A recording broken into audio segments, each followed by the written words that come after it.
Praise the Lord. 2 Samuel 16ஆம் அதிகாரம் 12ஆம் வசனம்.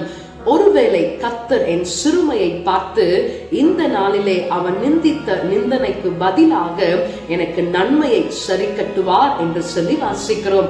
பிரியமானவர்களே, நீங்களும் நானும் ஆராதிக்கின்ற தேவன் நமக்கு நன்மையை கொடுக்கிற தேவனாய் இருக்கிறார். நம்மை சுற்றி நிந்தனைகளும் போராட்டங்களும் நம்மை சூழ்ந்து கொண்டிருந்தாலும் ஒரு நாளும் கவலைப்படாதீங்க, கலங்காதீங்க, சந்தோஷமாயிருங்க.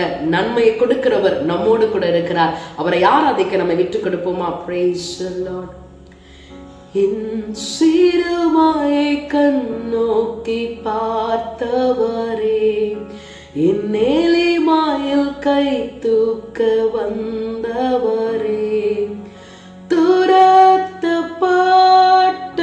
என்னை மீண்டும் சேர்த்துக் கொள்வீர், ஒதுக்கப்பட்ட என்னை பெரிய ஜாதியாய் மாற்றுவீர்.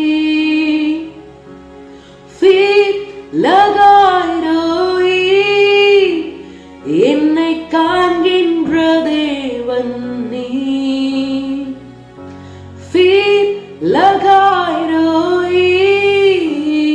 எங்கள் ஜீவனீருற்று நீ. ஆமாண்டவரே, எங்களுக்கு நன்மையை கொடுக்கிற தெய்வாதி தேவனே, உம்முடைய அன்பின் கரத்துல எங்களை விட்டு கொடுக்கிறோம். நாங்கள் சந்தோஷமா இருக்க, நிந்தனைகள் நீங்கி, போராட்டங்கள் நீங்கி, உம்முடைய கரத்துல நாங்கள் நன்மையை பெற்றுக்கொள்ள எங்களுக்கு கிருபை தாரும், ஆசீர்வதியும். இயேசுவின் நாமத்தில் தாழ்மையோடு ஜெபிக்கிறோம் எங்கள் ஜீவனுள்ள நல்ல பிதாவே, ஆமென். God bless you. Have a blessed day.